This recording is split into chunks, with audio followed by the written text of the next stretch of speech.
Parce que dans un accident. Ça a un accident. Désolé. Ouais. Donc, ils ont 6 côtes où ils ont fracassé. Il y a 6 côtes et boucané. Thorax explosé. On a 2 mois en hôpital. On a 2 mois en hôpital. Nzambe mutalinga tozande tozabwe. Moi pema o pena zoyemba o na tikala nango donc eza nzambe mutalinga. Donc nazaka na droit pena ya osala mabe mingi te. J'ai commencé déjà dans la cour des grands parce que papa Mbazaï qui n'a besoin à remonter vivre à la musique. Son souhait à lui c'était pas plutôt Kinshasa. Ben n'a eu chance là parce que n'a pas kulinga koyemba trop. Maintenant un bon jour comme ça là déjà les Véridi amis c'est quand il va sortir son album je crois c'était quoi Prudence je crois Prudence voilà.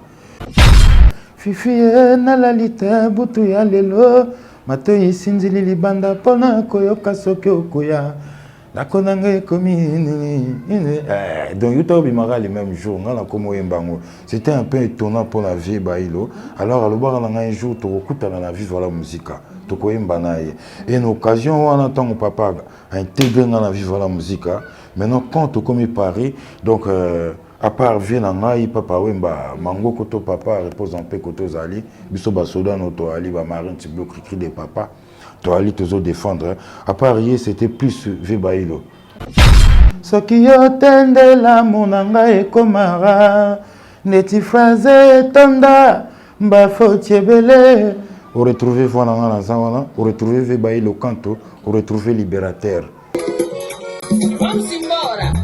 Vamos embora. Pangilomba konsali. Yanti tena ebima kenwoso.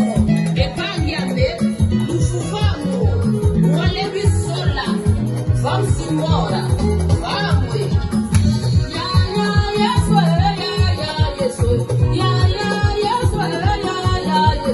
Munalule lolonkule munalonga. Munalule lolonkule munalonga. Iswema.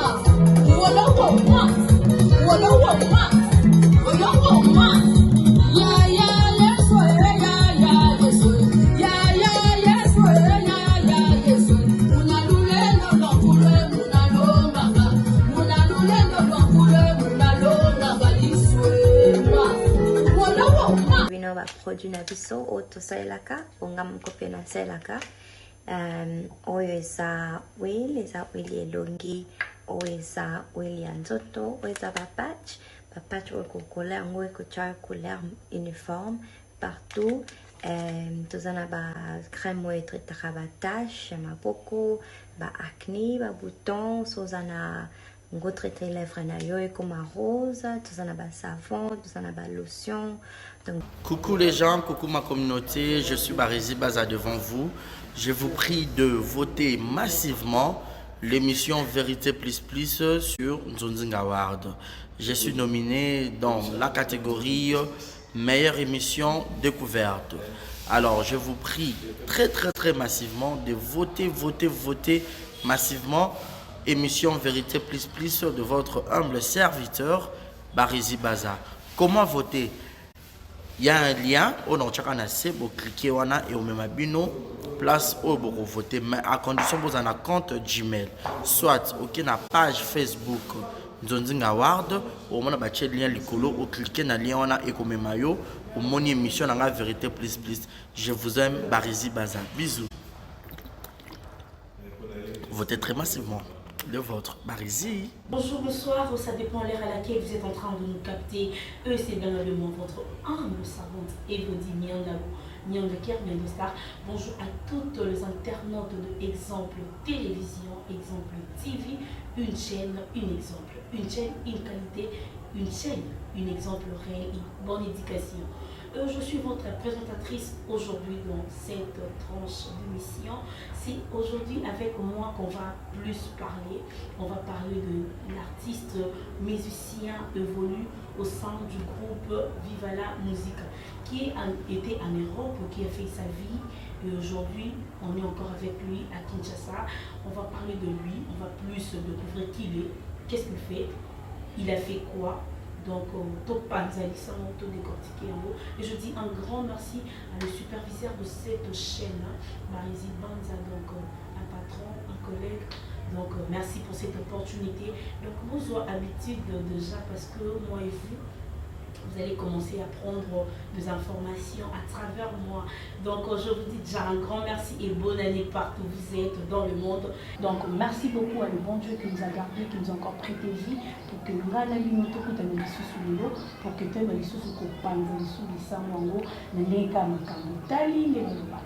donc je suis avec un musicien évolu dans le pays, Boye Bié. Donc, moi, mon poto ya Tongo, a s'appelle Sabino Boyo Kaye aujourd'hui.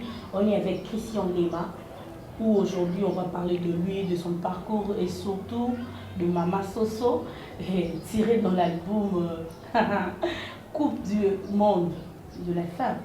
Donc, il est là, il va nous parler, on va bien décortiquer les choses. Hein. Je ne parlerai pas beaucoup à sa place. Si je suis mal morale avec mon caméraman, il peut déjà ouvrir le champ. Et déjà, je dis bonsoir, l'artiste. Bonsoir, maman, il vous dit. Vous allez bien? Tranquille, cool, comme vous me voyez là. Yeah. Merci. Déjà, depuis que vous êtes à Kinshasa, ça fait déjà une année. Plus même. Plus? Yeah. Combien de temps? Ça va faire, je crois, une année, un mois ou une année, 2. Comment vous avez trouvé Kinshasa? C'est mon pays, c'est mon bled. C'est ton pays, donc vous êtes je me retrouve, adapté avec ces vraiment, je me retrouve bien, vu l'inspiration aussi, tout ça là. Donc, avec tant d'embouteillages, avec... C'est notre pays, hein, parce que quand vous prenez l'avion pour aller en Chine, c'est marqué déjà, il vous explique. Là-bas, il y a trop de piétons, trop d'embouteillages, des trucs comme ça. Et quand vous arrivez ici à Kinshasa, il vous dit, il y a trop de moustiques. Et il y a trop de, comment tes trucs là, les sauts des moutons, transport, donc ouais, il faut faire avec, hein. Voilà, c'est notre bled. Ouais. Oui, c'est notre pays. Au fur et à mesure, vous avez fait plus de 30 ans d'années en Europe. Yeah. Donc, en étant qu'on vendre une année ici, dire tes propos, donc tu es. Bon, quand on dit 30 ans, donc, bon, j'étais totaliste, plus de 30 ans là-bas. Mais bon, depuis, donc, papa il m'avait ramené ici à Kinshasa, donc je suis à cheval. Je suis à cheval, Kinshasa, je suis un peu partout, mais total, là où moi j'habite, là où je réside, c'est plutôt là-bas, ça fait plus, voilà, comme vous avez dit. Mais je me déplace un peu, voilà. Ok, en disant que papa t'a ramené ici, et puis tu fais déjà de cheval, c'était comment déjà votre rencontre avec le défunt Papa Wemba, qui nous a quittés? Avec papa? Oh, magnifique rencontre. C'était comment encore, dirais-je, je remercie les bons dieux, hein. Je remercie les bons dieux parce qu'il nous a donné la force de tourner cette émission, d'être à côté de vous, maman, il vous dit. Merci. Et puis on va ainsi parler maintenant de Christian Lema et de Papa Wemba, comment il a croisé Papa Wemba. En fait, j'avais juste fini mes études. Et puis j'avais dit, je restais un peu une année à la maison, genre une année sabbatique comme ça, pour voir de quoi je vais faire voilà, les années qui vont venir.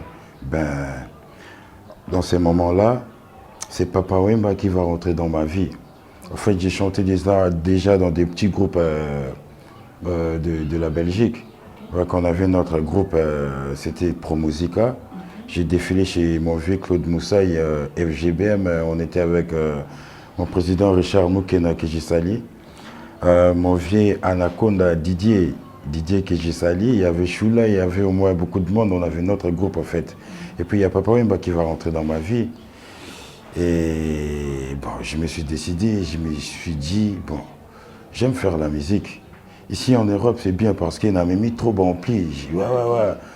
Voilà, parce que je sors d'une famille qui banguiste déjà. Donc j'avais déjà ce sentiment-là de faire la musique. Mais professionnellement, comme ça, là, pour moi, je trouvais ça, c'était un peu extra pour moi. Bon, un jour, on était en train de regarder le concert de Kofi Olomide, les grands Mopao, que j'ai sali, beaucoup de respect, son concert d'Olympia. Et puis, bon, je regardais le pote Bourreau, que j'ai sali aussi, bonne année. Je regardais, je me disais, on a à peu près le même âge. Regarde lui, comment il fait, regarde Nanani, tout ça. Ah, pourquoi pas moi aussi, Nanani? Et en ce moment-là, il y avait le sonnette qui, ça sonne. Je sortais ma tête comme ça, là, et il y avait mon vieux Mané Lemos. Ouais, Manuel Lemos. Lui, il était souvent avec Papa Wemba. Papa Wemba, quand il arrive en Belgique, si vous voyez déjà Manuel Lemos dehors, ou le gars comme des Bosco Bob, viennent comme des bijoux Mobunga, des Clara de Bruxelles, si vous le voyez dehors, c'est que Papa Wemba, il est là.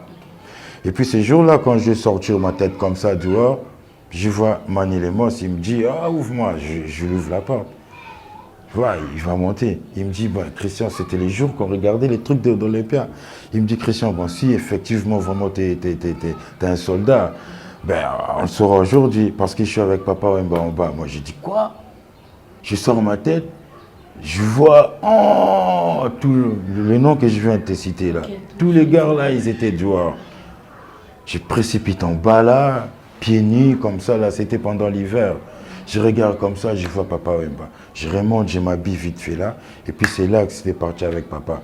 On va aller chez maman Charoufa, maman Sagui Charoufa, la première dame, sœur Elisabeth. On va aller chez elle et puis on va discuter un peu, voilà, nanani, tout ça. C'est là que moi je veux intégrer le groupe Viva la Musica. Voilà, c'était par rapport à ça. Et puis quoi, bon, moi c'était pas que Christian tu vas chanter nanani parce que j'ai cartonné déjà en Belgique. J'étais un petit jeune, mais tous les groupes que j'avais mis mes pieds, c'était vraiment, c'était devenu vraiment ouf. Et bon, c'était pas vraiment nécessaire que je chante devant Papa Wemba, mais j'avais quand même chanté pour qu'il teste un peu ma voix. Et puis j'avais chanté, vu ma taille, vu tout ça, j'étais encore jeune, j'étais plus bon encore, tout ça. Il m'a admis dans son groupe et c'est parti l'histoire. Oui, dans son groupe, dans Viva la Musica, quand Christian Lema tu as intégré, nani o trouva qui na katikuna comme chef et puis dès qu'on donc déjà Christian Lema il va pas intégrer directement au groupe Nouvelle Écriture. Moi mon histoire ça commence na Viva la Musique à Cour des Grands. En fait j'ai eu la chance. Na comme il boit qu'il va flirter. Je peux pas faire ça. Donc c'est je viens dans le coup là-bas. Excuse-moi. Je dans le Kouloutou Magellan. Ils ont vu le coup tonton Ogi Banga que je respecte beaucoup. Vieux sacré Zaza, on a bureau à papa. Colonel Jagger, Lumboumer. Donc, moi trop. Au Pembe Nyuana, Pembe n'a papa, moi trop. J'avais oublié encore ce que tu m'avais posé comme question en citant ces noms-là. Oui, j'avais dit. Déjà, papa. Ouais, j'avais dit que j'avais commencé déjà dans la cour des grands. Parce que papa Wemba qui a besoin à remonter Viva la Musica. Son souhait, lui, c'était pas plutôt Kinshasa. N'a eu chance parce que n'a pas Kulinga Koemba trop. Maintenant, un bon jour comme ça, là, déjà, les vieux Reddy Ami, c'est quand il va sortir son album, je crois, c'était quoi? Prudence, je crois. Prudence, voilà. Bon, mon beau papa. Tellement bien que Christian a la musique trop. À mon avis, il va afficher Bélé Nanzela. Il va me dire, Christian, lundi, il est férié. Dimanche, il y aura, comment ça s'appelle, Playback à Reddy, tout ça, on a la référence, c'est chez Maman Sagui Charoufa. Tout va aux alons, comme on a Wemba, faut alons, on va aller. Tout képé, pour mon avis, Reddy a mis, c'est que je kiffe trop. Et puis quand on arrive là, ça là est concours. Tu vas Baimbi. Maintenant, papa maintenant il me disait, quand Wemba on a parlé, mais occasion, mais vieux, Clara de Bruxelles, tout ça, donc Djangi, tout ça, il me pousse. Na Keili Bosso, et na bando Wemba. Fifi, na la lita, butu ya lelo, mato yisinzili libanda, pona koyoka soke okoya. La konanga commis donc Youtube Bimara les mêmes jours c'était un peu étonnant pour la vie bailo alors un jour tu écoutes dans la vie voilà la musique tu et une occasion on entend mon papa intégrer dans la vie voilà la musique maintenant quand tu comme Paris donc à part Vienna papa Wemba mango koto papa repose en paix koto zali biso ba soda noto ali ba marine tu bloques cri de papa tu allais toujours défendre. À part hier, c'était plus Vébaïlo. Il y a encadré mon oncle que je respecte encore, V Gloria, les grands boules au couteau. Il y avait V Icono là, Venabiso, chef d'orchestre, donc depuis le temps donc danger, c'est Yim Tabané qui encadré. On a bandit plutôt dans cour des grands.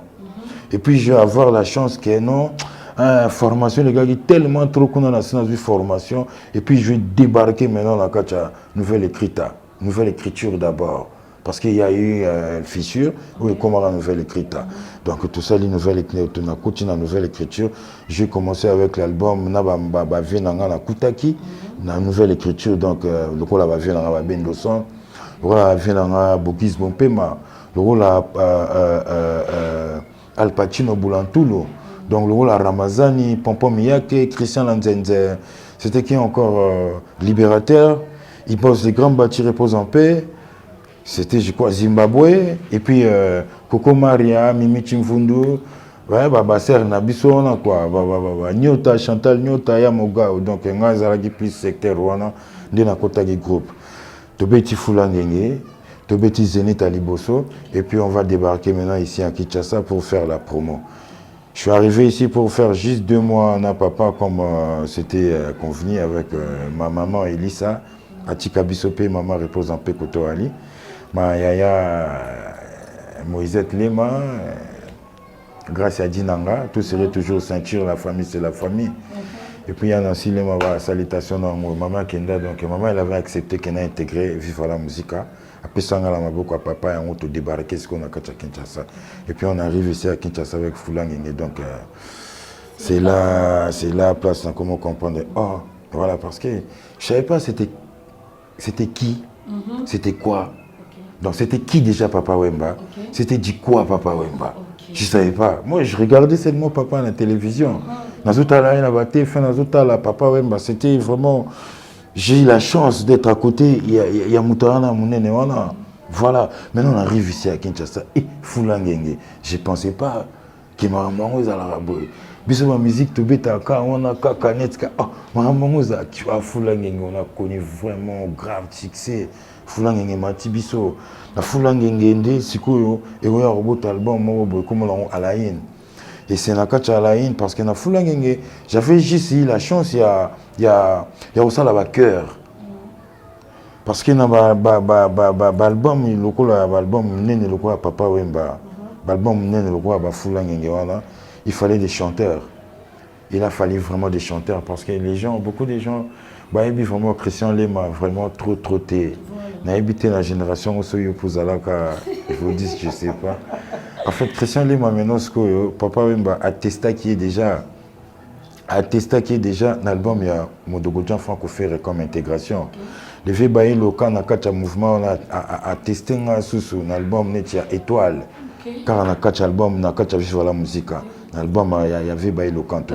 Sur le genre Yoka, quand tu dis le titre, maintenant, il y a certains qui peuvent se référer à la vocal, non, on est vocal. Quand il y a un bandit, par exemple, on a Fulangenge, on a bandit na Fulangenge. Na Fulangenge, il a fallu des chanteurs pour passer la chorale, passer la chœur. Na Fulangenge, j'ai pas eu la chance. Il y a aussi la solo vocale. Mais na imbi ba tube. Na imbi ba tube na kachiwana, j'ai pas eu la chance. Il y a aussi la solo vocale, neti bama salanga neti venanga Al Pacino a salaga na Fulangenge, je crois. Papa Wemba Fulangenge a fula bato ya modèle na motindo na moti. Voilà, wana bango bazo.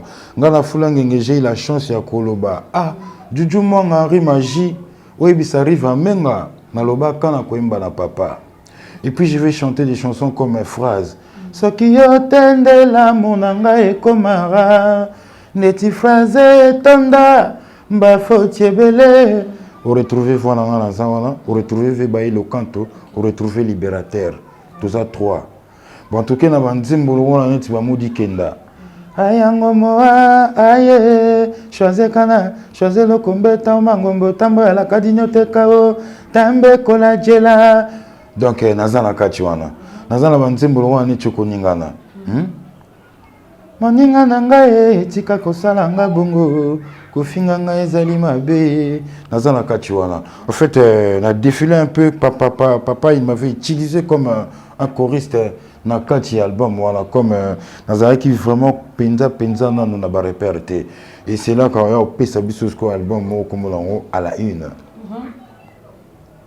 On pesa biso album mo titre lango à la une. La kati ya la une Après ça qui groupe Mobimba. Après ça groupe Mobimba. Nazalaki pe na nzembo, nazalaki pe na ba solo vocal. C'est là je crois la une que Christian Lema il va confirmer. Il va confirmer. J'ai confirmé avec déjà avec mon solo vocal. Il y a portugais.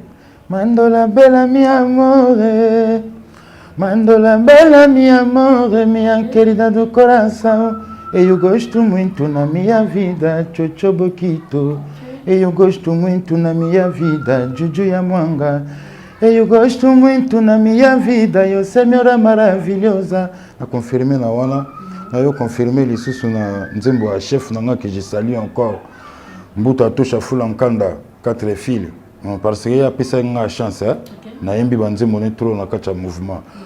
Ayo pesa nga chance na yo beta school nzembo Nasina visa ya mboka bawe kala tena kokota na lilita bongo yo mema ngambo sheri nanga bongo yo mema ngambo Gisele Nteka bongo yo kumba ngambo Angele Nteka Jia bongela wana komo confirmer kini sigo komo eba sigo wana ilemani ni oyo papa amemeli biso na Kinshasa et puis au pesa nga sur ce chant et puis chant donc muta pesa nga lisusu ka débit lisusu ya chant lisusu ka eza mbuta tosha chef nanga parce que je venais juste d'arriver fallait nous avoir couleur il y a mouvement a pesa nga débit ya chant donc yona boato ngai na ndambo nkoni na nkochola bonkoko omiamo yotika ndenga na mawa na motema adieu. Donc tu travailles qui m'a belé wana na la haine et puis au fumula naimbi album belé na kata nouvelle écriture naimbi ba solo vocal belé na kata mouvement wana pour na biti na mouvement mususuté. Christian Lema, si aujourd'hui tu fixes les caméras de baloba ki ba oui ba yo kaka, quel sera ton mot où tu diras à papa? C'est trop fort. Papa, sinon si je peux même enlever des lunettes. Mango Koto grand prêtre, Mango Koto papa, là où vous êtes. Vous savez, bah oui, bah Koufara, mais bah raté. Parce que vous êtes là déjà avec nous. Oh, Tika papa, boulot, ça là trop déjà, et Tika là déjà. Vous nous avez formés comme il faut.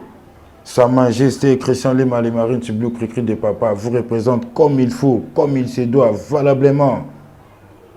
Ce que je veux remercier à papa, c'est d'abord la notoriété qu'il m'a donné. Ce passeport rouge-là. Pas le passeport de la Belgique. Non, pas ce passeport-là. Passeport du village Molokai. La notoriété, au pays, c'est une chance, na fana, le loma mévodis. Nous avons chance, le loma Merlin, azana sima machine. Nous avons chance, au ya okutanga place, okuta qui biso jour, on a tout réalisé chanson. Il y a le général Defao, que son âme repose en paix. C'est parce que papa, il m'avait déjà taillé déjà quoi. À Katagi déjà, bah, oh, papa, nous sommes là. Pour débattre, pour combattre, pour bunda, pour kata souban, c'était quoi pour la idéologie à la musique et bon matin. Nous sommes là, Mango Koto papa. C'est ton soldat papa. Ok, merci.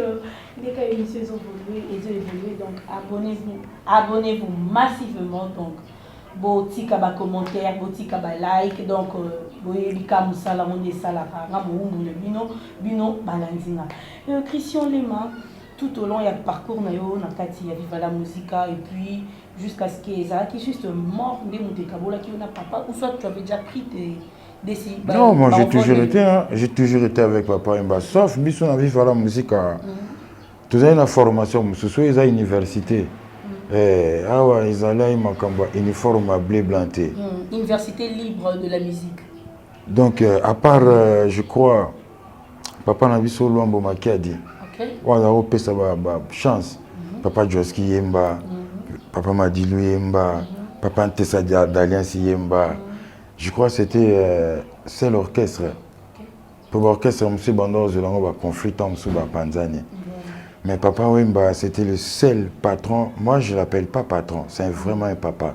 Parce que dans un moment, moi, à se comporter qui n'a biso, surtout Nanga, comme un patron. Il était toujours un papa. Donc, chance où avant ça va venir va gloire à les grands boulots couteau. Prie pour Amen. bave sceller les rois, bave nanga Bastino Mobi, bave Gloria, bave Juna Janana, bave Richacha, bave belé en fait au sein de la musique au gros ça l'album là. Chance wana ebele bazwa ngote na ba mouvement na obeta sou moi c'était muke soko bandi oyo kana génération na biso ba album e banda robeta tom so mva ma pesi ba musicien album ba ropeso chanson mais yo ka chanteur wana so ba boire mabanga na kati ya banzembo wana awoyemba nuancé mais aboua kalibanga boye ezali tant sous animateur alors nous on avait cette chance là papa mba pesi on a nzembo. Et puis, vous allez librement vous comprendre, comme l'air, comme petit dans chinois. Beta ma bang donc c'était ça un peu différent sur les mouvement na côté na biso. Je garde des graves souvenirs na papa. Il m'a comme Singapour parce que j'étais petit hein. Je devais avoir je crois 20 ans et demi. C'est quoi le nom comment on a donc nazalaki na papa ti. Mais sauf que dans tu vois nazo benda biso matoi déjà. Moi ma rapport na mututu. Faut yeba déjà ni no sala na tonga na za na bomoy. Ndeka balo barati. Beaucoup de temps attend papa azana bomoy. Moi j'ai des chansons où na bimate que j'ai chanté avec papa Wemba. Ezali na gardarango bien précisément et obimara un jour pas chef d'œuvre. Donc nazo chance pe na banze musu c'est bima o yangai na yemba na papa au moins mi balé déjà bima makambo ligolo avient na un vrai citoyen européen. Et puis, on a vu, je crois, Gento Zigalo, Lumière à Finlande. Donc, on a travaillé un truc pour eux. Et c'est Bimapé déjà. Donc, je garde des grands souvenirs. Tout ce cas, là, jamais au Cabana, papa, Mba. Ceux qui tirent les lots, nous avons de la idéologie, nous avons mouké, nous avons un bon côté.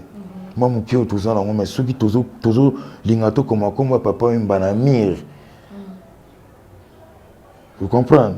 Na mabelete pour sinon te maïoya mbule robeta tout comme on na miel na couleur pété tout beta ngo na birin etika là donc c'est amour roi les alliés na ozong sera sincère na wa sala na ngai ouais. Et bon merci Christian Lema oza na ba bon souvenir ya papa boy et la même souvenir ya bien on a ozo gardant on a ba frère na yo pe au sein un groupe tout ça toujours bien na ba frère na ngai groupe sauf que oyebi na kati ya famille comme on a mutazo évolué maintenant tazo kende na quoi et aussi longtemps ngapé nazara vraiment trop à tena Kinshasa naza plus libanda de l'autre côté na yende parce que na sala accident désolé ouais donc ezaki na 6 côtes où ezaki fracassé donc grâce à ma vie na ngalo wala ba centaine à mettre mongolais na kacha ba Londres ya Thomas Mbila ya JP Makaya non tutu ya Bijou de Bola kwenda vutuka père double Vienangai Abdallah Mavula, Kesa, Mafumo Mastone, Moninga compagnie Foreign Come, Vienanga là edanga trop nazotanga ba kombo tonton promo TV, Rodolphe Nkosa, na kacha London, donc dans nazopena coup 6 côtés boucané. Thorax explosé. Nabeta 2 mois en hôpital. Nabeta pena 2 mois en hôpital. Nzambe mutalinga tozande tozaboye moi pe mao pe nazoyemba o na tikala nango donc eza nzambe mutalinga donc nazaka na droit pena ya kosala mabe mingi te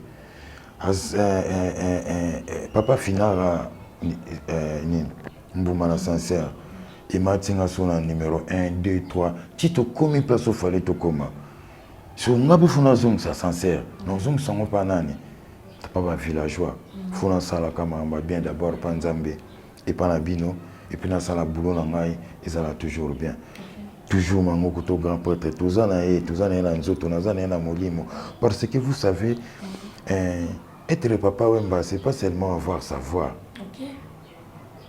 C'est pas seulement ça, il fallait être dans cette école là, dans cette université là. Est-ce que tu avais goûté la nourriture de papa Wemba quand il était là vivant? Est-ce que tu étais là vraiment avec lui? Sans moi trop en t'écoutant, donc l'un ça qui accident, déjà maman, celle qui est restée en vie, votre maman. Maman peut Kenda, voilà donc voilà il y a mouvement bon maman hein, maman Mtazali. Il y a qui peut rendre visite. Non moi j'étais à Londres, nazalaki na Londres nasalaki accident na Londres ye bango tout bazalaki courant ouais mais sauf que coup de fil kaka ndenge ezalaka banini mais j'étais plus avec bato oyo natangeli oyo bakombo wana j'étais plus avec bango Ches Kondombasi nabosani yo te Papi Kibanda Somba lelo lata lelo Titi Mofuta.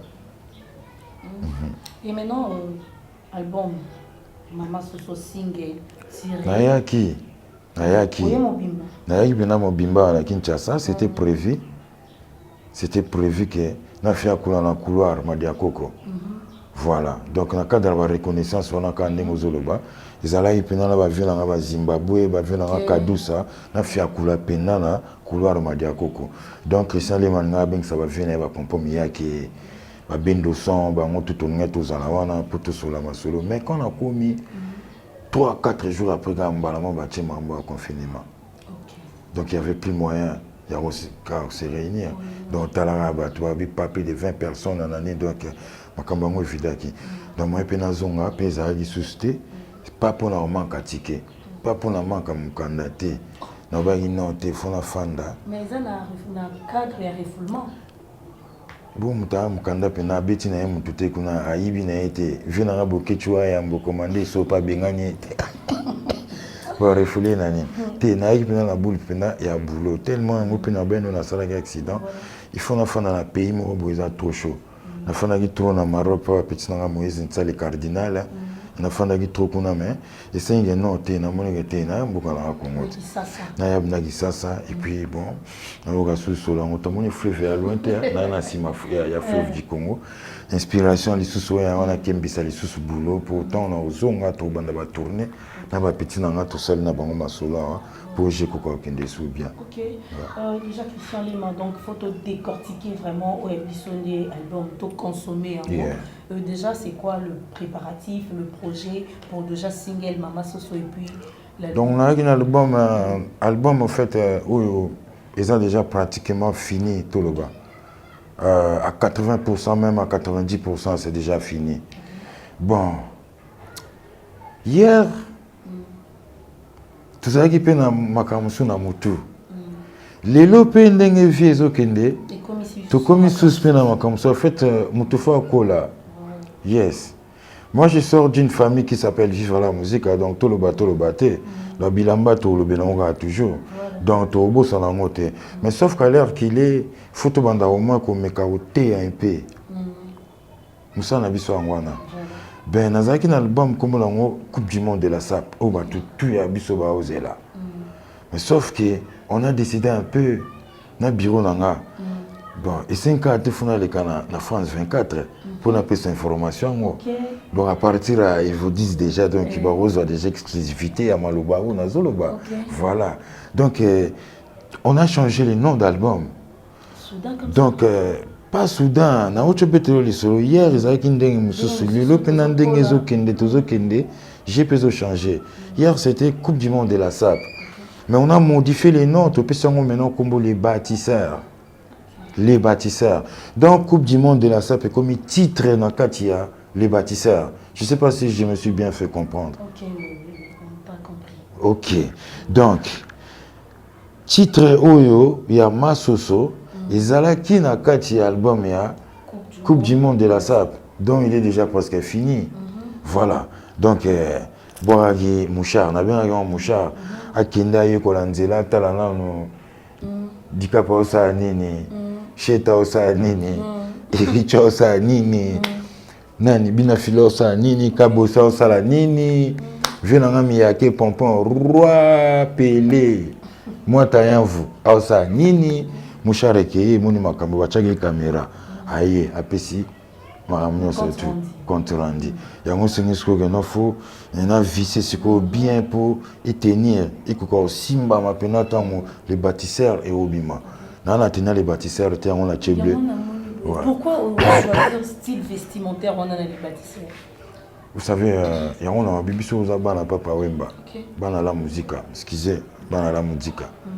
Donc de génération en génération, idéologie, donc on va pécher le cerveau, c'est Nyarkos, on va pécher mon dogojan franco-ferré, on va pécher montu à Zamani King Kester, donc il a mis à pendant la cachanzoto pour y idéologie. Mais sauf que faut tout à masse. Il faut tout à masse. Divantu on a là ti ya monte mteote abatu. Zara oyo là ti maman nanga o ya monte mteote abatu. Parce que tout ça un phénomène kuluna. OK. Phénomène en aussi laté. Et bandaki wapi. Peut ko aussi laté. Oh, non non moi un phénomène en aussi laté. Mais général Kasongo aye abino te j'ai aucun débrouille avec Fatih Béton. En tout cas, notre président Fatih Béton, vraiment beaucoup de respect. Mon général Kassongo, parce que baza deux, ou baza la boulot là-bas, il y a ba kuluna, baza deux. En fait, na fanda qui, Nathalie vient là bas éloquent, toi mukolo, ayembi trop mers. Hein? Oui, bi veut bas éloquent, voilà. Ayembi trop banini mais, faut ba ligner wana. Natalia te ba pecho de l'autre côté ba ba shege pour ngapi ba benga nga shege l'autre fois na vivre la musique shege peme na papa wemba de l'autre côté les sous ba kuluna baza ba façon baza mais ligne mo eza kati wana ozo kabula bango de l'autre kuna bazo comme ba bâtisseur ou ba bâtir mboka pona lobby mais mutumo azo pesa bango azo encourager bango a ozalate. Pour encourager bango le but que tu encourager ba kuluna. Ti au fait ba kuluna coup de faut ba banga balata teni wana pour ba tout banga teni mona mai. Erkuta ngo mi lukela tombe sous formation. Et au salo tombe sous bien pour une évolution en mboka. Mais il o biso to senga na bino. Beaucoup ko pesa bana mai wana chance. Nazolo balikambo yo to la ta teni pour na sentiment parce que ba wele là. Parce que bazo imbela ba na classe mais là fallait ba débloquer les bango bon na gouvernement pour ba commander pour ba imbela ba na classe alors que to imbela pe ba na classe kaka na éviter de comprendre le on na loba non comprendre bien parce que je ne sais pas de qui il s'agit tes sentiments mo ko za pena mutema ndenge veta boule azo imba tam so banzembo ba tete bolingo e kabani et utina sentiment comprendre yebi sanga mwana mafifie na limbiko yoka bilobela na bato ya sentiment papa embi ebale ya Congo ezali lopango te ya sentiment 5 ba pesa 1 franc yango boni avant emba nzembo venanga Tony Mwaba ministre enseignement boni ka foli bende ka fobi bende boni ngana imbela ba kuluna nzembo o nazule on 0 francs ils ont la carte projet boni bah c'est qui la personne ya na mikole o ya boye bango parce que balata kengo keba basi baloba ba bango o ya biloko ya mbwa zana mbango po ba oseka yo vraiment na batuzo zana bango ba oseka yo makasi même ti ba omolo bageno ozokoka oyemba te ata so bache guitare na do ozemba na fa donc nazo comprendre te boti nga na fanda calme donc on a vu tenir à Batman tenir wana les bâtisseurs na kuchango na kacha vestiaire pour ebima sikoyo jour ya clip et puis bima ton na obanda masolo parce que oyebi na comprendre le mot na kacha kinyawa ba grand ebele les mazilana on dirait louper na placement au petit message mais si qu'on a dosé la capé na ba montango concerné aux Zélana non c'est lui qui se sent touché connaît l'affaire ngana zolo balanga kaka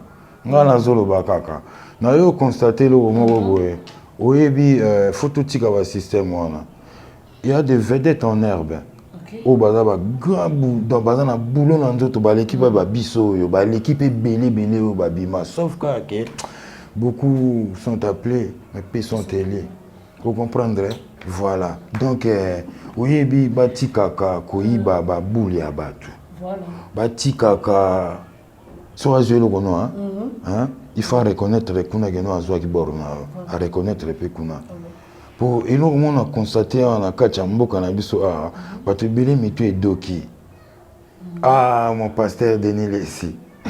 Je n'ai pas de belé, bah, on vivre dans pétage. Bah, tu belé, bah, péter. Pétage dans le but pour mon pasteur. Donc, voilà, donc, au sein de la pona, pour souci, n'a pas commis gara, mbongo, bah, nous, on a tes places, mbongo, y aller. Tout ça, là, ma compona, tout éduqué, massa. Tout ça, là, ma compona, pour la solo, parce que lobby, bah, tout, na, au salaginin, au salaginin. Yeb sang belé, ton abango, ni na, on va embia, ouais, au tigre la lobby. Parce que rumbe, écoute, écoute, na patrimoine. Écoute, na UNESCO. Rumba, ouais, eza banan. Ya biso, tu as rumba, ya ba vieux, ba choleka. Keba, ya cité, frère. Christian Lema, en t'écoutant par là, au qui au Betty va combat va Fali, ou Tangi va Ferré, va bien affilé, vous entretenez quelle relation? Normal. Normal.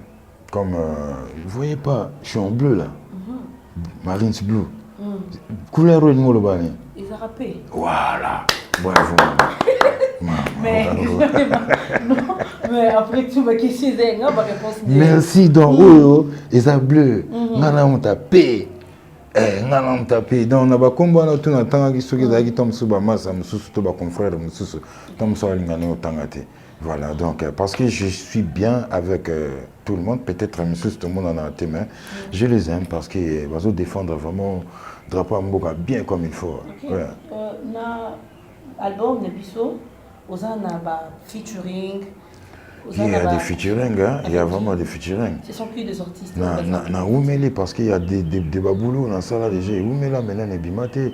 Il y a un nazo tchatcha, il y a un nazo là tsango ba cravate, nazo tsango ba ina, voilà ba chaussures, et tout ça. Ben j'ai eu la chance déjà à Ouemba na grand local, na grand-père Bozi Boziana, mon papa, bonne année que je salue. Voilà. Ceux qui 5% na etikali nazo lo ba kesilité, na kende na ondesko na Vision Goubald. Na Vision Goubald na pompom yake na Apocalypse Toubé, à 5% en étikali. Sinon, j'ai déjà vu avec mon papa qui est grand-père Bozi Boziana. Na mon collègue na sincère Adjani Bishop. Nazo salué depuis le Maroc. Na sali sou na confrère na ngai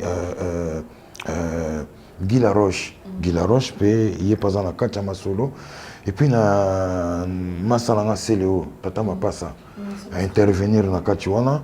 Masalanga les sous Apocalypse oyo ya quartier latin comme animateur. Il pas intervenir na kati nani les sous vient na Luciana de Mingongo. Il pas intervenir na kati mon grand frère Gloria le grand boulukoutu ya vivre la mudika.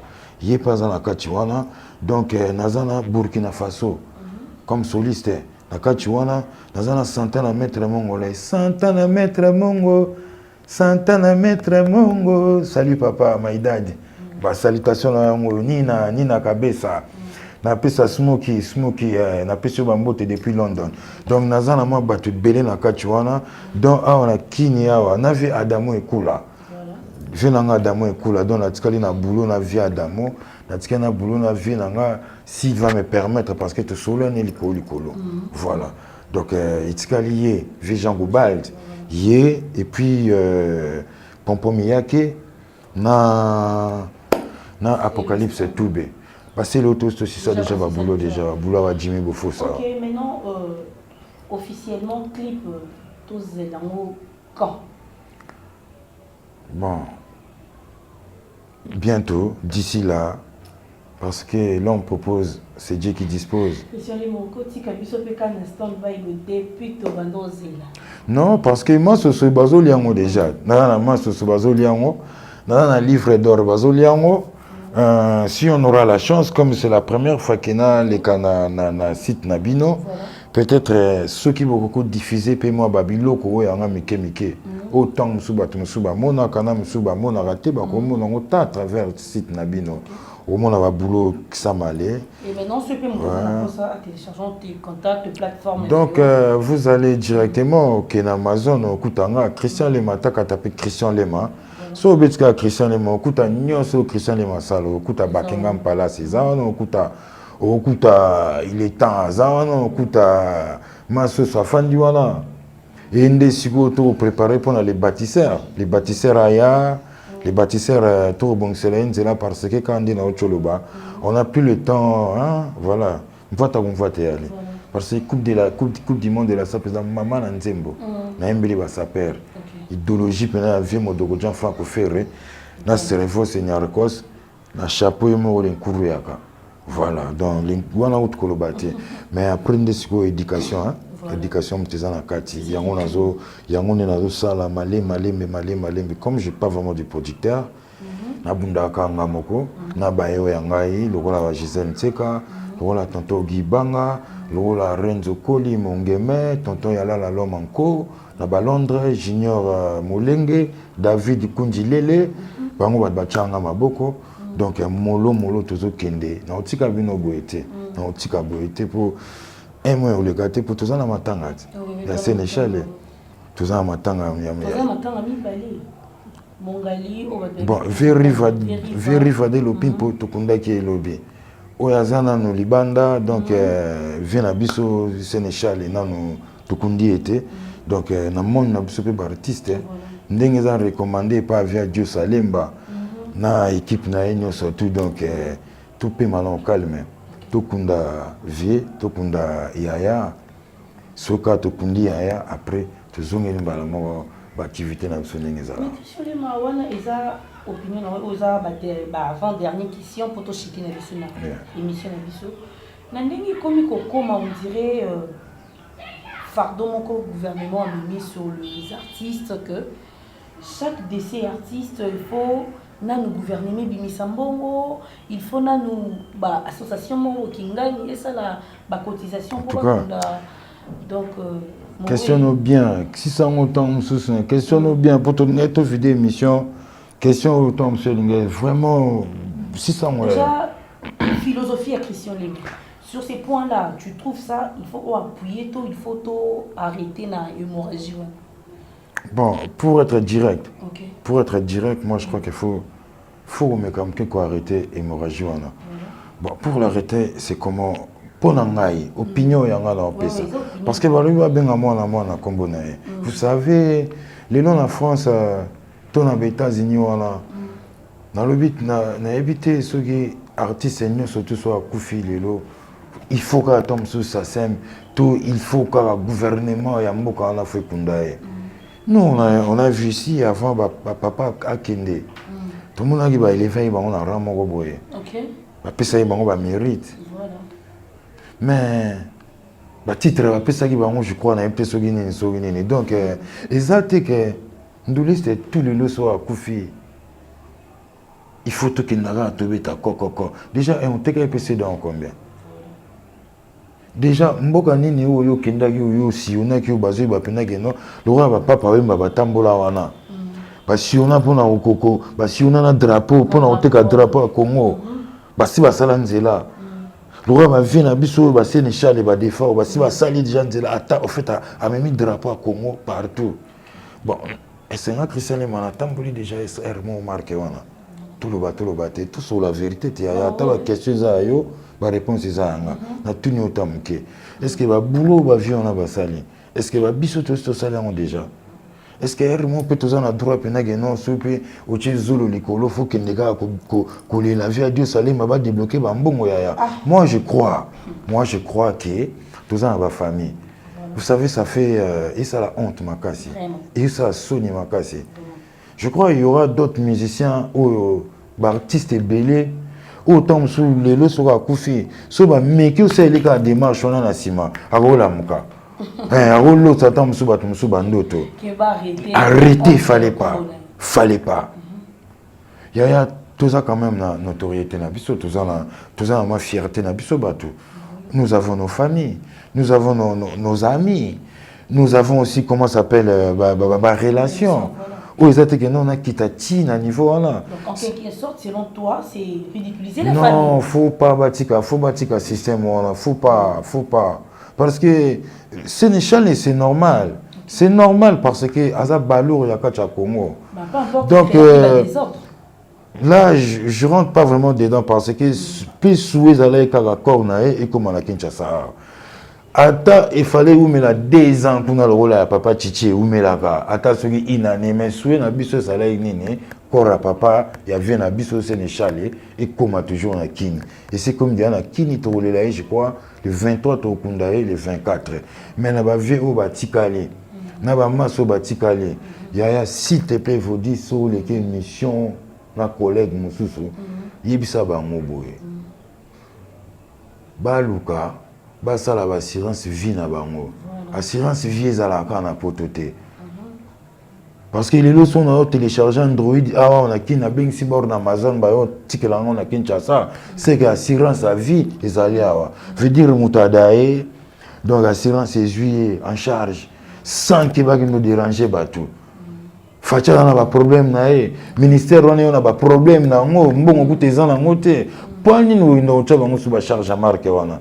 Mais aussi longtemps que famille moko boye ekufela mutu na bango o kutu donc bazanga kombo akufa ipeta musu na poto mais famille on s'est démerdé na ndenge na ngo moko bana quartier basangi ta musu là famille wana ekomisi corps na ngo tina kin ya biso ya ba star nini yango ka boye nini yango yokisa ba famille soni boye ma famille ils ont na 4e position famille zoni na sima ma na tuna question mo donc naina tunara question ngamo peta musu na répondre. Donc, je vais vous un exemple de Sampaio. Je vais vous Sampaio. Je vais vous dire que je vais vous Kati. Je vais vous Sampaio. Misérable, je vais vous Bambote Kotoali. Je vais vous Sampaio. Je vais vous dire donc faut tout bouca comme on dit que vous allez la makambo. Pour vous bon et bimaga nani. Na tuni sous exemple na. Kabuya. Kabuya. Animateur. Petit nanga beta panan. Et pas du cap. Kabouya, donc les lots Kabouya, tant ceux qui pèsent exemple, on a souhaité, t'en souhaites pas. Dans les lots Kabouya, ceux qui sont les colos, donc les lots faut pas bouger, pékara, j'ai adieu salemba, batina va billet, bas à coronaison à Kinshasa. Mais, les lots sont maître Gims, na l'obité bongo, les lots sont maître Gims, et quoi moté, quoi bendé. Et vous sentir quoi moté, quoi bendé. Les lots sont maître Gims, Kanangi, vous sentir d'abord France, vous sentir monde. Mais so Bouba, oui Bouba, rappeur on a Bouba. Mais ceux qui peut Bouba, qui n'a au sentir peut tomber sous n'est peut-être sous comprendre pas démarche. Donc moi on a ébé la même que moi mon qui aux ozoa et le bavé bailo bombango pour tout ka sonité ou toujours ka parce que tout fabi surtout voilà. Et bien voilà, c'est la fin de notre très belle émission. Vous étiez tellement nombreux en train de nous suivre de partout. Vous étiez donc beau commenter, beau liker et puis beau s'abonner en cascade sur vos chaînes préférées. Donc à la une, vous avez la Rabino, toujours ma nouveauté. Et Christian Lema, ton dernier mot, pas parce que vous profitez mais pour notre moment agréable autour des cas. Tes fans qui te regardent de partout ils sont, qu'est-ce que tu peux leur dire? Donc, bonne année déjà, malgré en retard. Voilà, donc tous en langue karatine à la fin du mois. Bonne année à fanatique, nanga tout ya Christian Lema. Bonne année aussi. Naba Mouré, Nyon surtout, il y a bonne musique. Ou pena bazar na lito et pena donc agréable à comprendre. Il y a un ding on a été. Vraiment, et puis nous on est dans le bas. Bande konanga bozo kanga tout me causa bomoko. Tout côté 2022. Côté 2022 na sentiment parce que monsieur va frauder, fallait même pas bakota. Mais bakota on va semble que là on mawa. Vraiment. Donc mais au côté déjà 2022 donc tchanga mabolongo ndena c'est au sambela nzambe apesa pema au vide année au côté na fraude. Ah c'est repentir te. Kasi yango na bi donc kocha mabolongo na c'est donc ezaka ba cadre moko. Donc c'est ça les mande qu'on a vu nos azali azo bosser. Soki tout le monde a été moi mikolo moi un mois ou moi 2 mois parce que santé peut ça le cola et déranger moi qui en même temps. Je crois Covid ça hein banding ça là des fois bon et puis na ba boulot plus ya studio ya mon télé qui ngam ke temps pour na ko si ça ma solo pour na commencer qu'on attend pour na ko présenter bino au il fallait na présenter bana mai minga olubezate na osenga bino to ikaka mpiko to sangisa maile na biso pour na to ko tonga Congo na biso ekende liboso to dame déjà trop to dame trop surtout voilà Petit na biso baroya to tongela bango nzela nini to sa lobby. Donc on a proposé bino les bâtisseurs. Les bâtisseurs et oya donc pour sentir Messi, pour sentir chanteuse na biso na Messi, 7e ballon d'or. Pour sentir paloli li susu na ndenge comme il faut, ndenge bo choka trace na masoso. A paloli sou bien bo ba mystérieux ndenge ba petit na keli na santé, ndenge ba sali masolo. On a proposé bino les bâtisseurs. Travaillez, prenez de la peine. Travaillez, prenez de la peine, car c'est les fonds qui manquent les moins. Sommes trop. Donc, on a petit Chocho Bokito, Mbo Théâtre, Grand Yaya.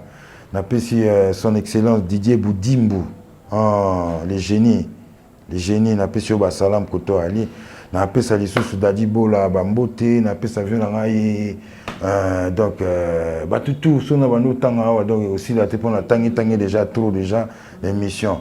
Donc on a appelé ça Igebanda, les mystérieux parisiens, on a appelé Basalam, Richard Luemba, Aline Sene scénario, on a appelé Basalam à trop petit nanga sekunze. Tout continuer à rendre tout continuer. En tout cas, Nzamba Zolokumu, Fumukimba Zolokumu. 100 ans déjà, c'est bétagi déjà pour Baloba qui bat en Obarongo, Obakenda qui va bima qui va la bilaka. Bango basili kozonga pour ba me rappeler ça liso mayele na ba baza awa to sangisa to kenda liboso. Merci à trop, botikala bien. Mango Koto, à la prochaine. Merci, merci à toi Christian Lé, ta disponibilité dans notre mission, merci. Et puis pourquoi pas dire merci à tous les euros dans l'ombre, comment vous nous faites bien. Donc je dis un grand merci à toute l'équipe techniquement soutenue depuis et maintenant l'émission est réalisée. Si le bon Dieu ne revient pas aujourd'hui, moi et vous, on a un autre numéro. Merci. Bye.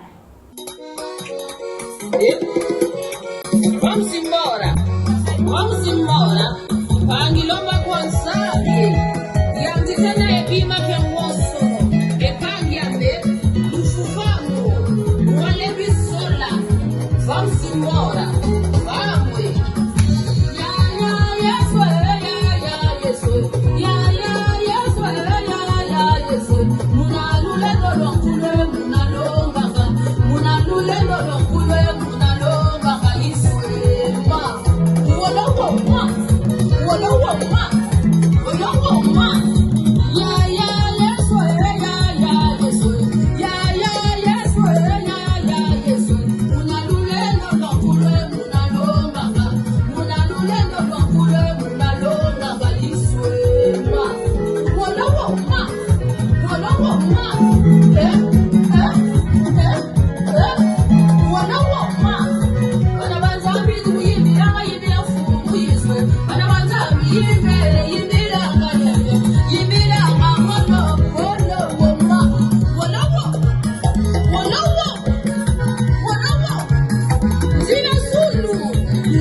TV Kitoko, rien à dire. Abonnez-vous massivement sur Exemple TV. Batou Bolinga Nada, encore comme il y a 100 périques, il faut s'abonner. Vous s'abonner à Exemple TV. C'est Exemple TV. Vous s'abonner à la chaîne YouTube. Exemple TV Kitoko, rien à dire. Il y a un exemple à suivre, cette fois-ci Exemple TV. Si on voit des exemplaires en autres, il y a s'abonner. Exemple télévision, c'est vraiment un exemple à suivre. Il n'y a pas de polémique, il n'y a pas de conneries, il n'y a pas de... C'est vraiment eza mpena na lignée eza mpena na nzela osona miso ni nyonso susi emema barezi baza na biso na lelo barezi baza Exemple TV kitoko, rien à dire.